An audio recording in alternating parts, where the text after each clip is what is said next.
Welcome to our Croner Taxwise webinar programme. If you've got any questions at all, make sure you call the tax or the VAT advice line. If you're not a client, give us a call on the number on the screen.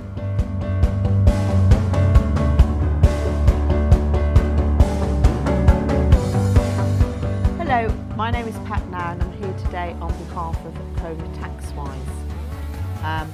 The topic that I'm going to be considering is in connection with ensuring we get entrepreneurs relief. We've had a couple of recent cases in respect of entrepreneurs relief. That aspect is nothing new. It does appear to be an area where HMRC seem to be actively pursuing cases to ensure that entrepreneurs relief is only claimed when all of the conditions apply. Now, one of the conditions for entrepreneurs relief in relation to shares is that, of course, we have to have 5% of the ordinary share capital. This is also, of course, a requirement that we have 5% of the votes, but they are both of them have to be present, but they are technically different parts of the definition. So 5% of ordinary share capital, what therefore is ordinary share capital? Well, I think many of us have just taken this as a given for a long time, but this year we've had two cases which have really been about whether somebody qualified for entrepreneurs relief on the basis of the level of ordinary shares that they held and whether in fact they had that sufficient 5% level. Let me just give you the definition of ordinary share capital first of all in relation to that we would use in respect of the entrepreneurs relief rules. Share capital is any share capital, however described, except a share with a fixed rate of dividend entitlement and no other entitlement to a share in company profits. So that's the definition, which maybe means that it applies to shares other than your bog standard shares with the title ordinary shares. The first of the cases, Castledine, there was a shareholder who had 5% of the ordinary shares. They were A ordinary shares. The company also had B ordinary shares, deferred shares and preference shares. Now, the way in which the deferred shares arose was that when individuals with B ordinary shares left the company, they would be, to remove that shareholder from holding those shares, they would be given deferred shares which would then be put into an employee benefit trust. Now, these deferred shares had no right to a dividend and also no voting power. And obviously the no voting power would have been a critical element in terms of somebody who'd left the company. They wouldn't want them to, of course, be able to continue to vote in the company. And this case didn't seem, in terms of its process, to raise any controversial issues.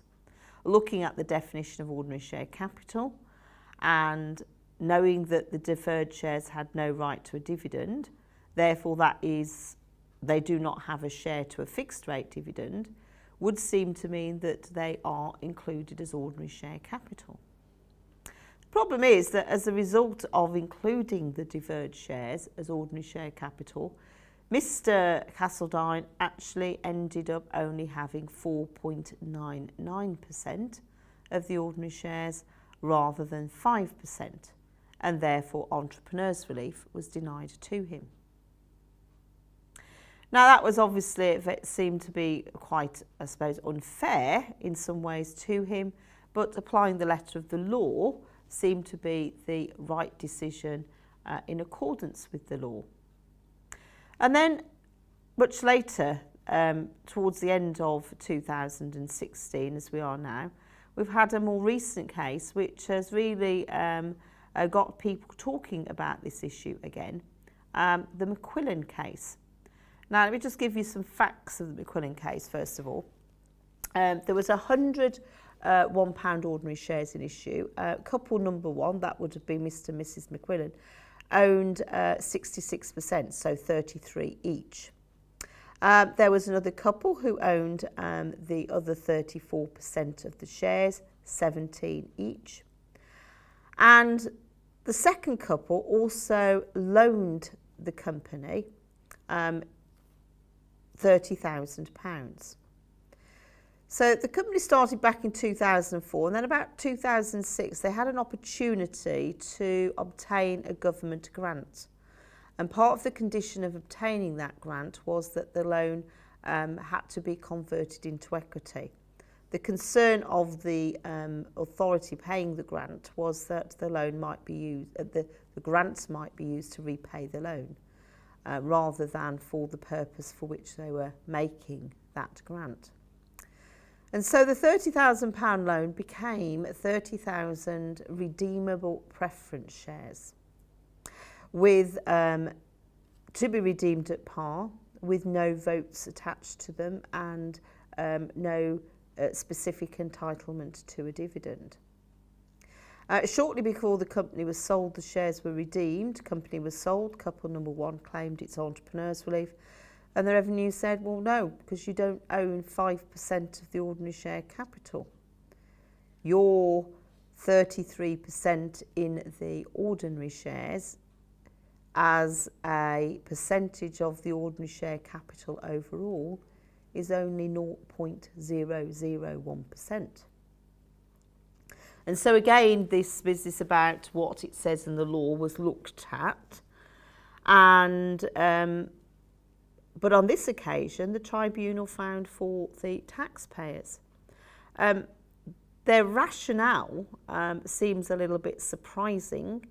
It was almost as though they were sympathetic to the taxpayers' lot, that they'd fallen into this bear trap, and wanted to find in favour of them. And so they used the fact that in HMRC guidance, it does actually say, or HMRC say, there is an argument to say that shares with a no right to a dividend have a fixed rate at 0%.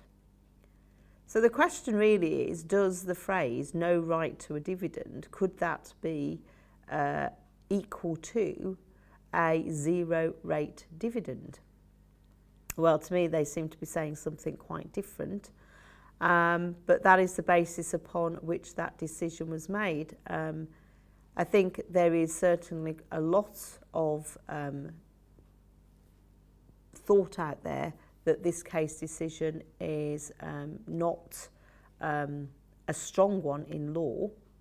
HMRC certainly have appealed the case, and I wouldn't want to wait upon the outcome of that case, which, if I was a betting person, would guess would go in HMRC's favour. I think what we've got to do on a practical note is to look at the share capital base of our OMB companies, and where we are using other than bog standard ordinary voting shares, where we're using deferred shares or preference shares, or shares where we've set up certain rights and not other rights, that we do look at whether those shareholders who are expecting to be able to benefit from entrepreneurs relief will actually qualify on the basis that they have 5% of the ordinary share capital. Better to be safe than sorry.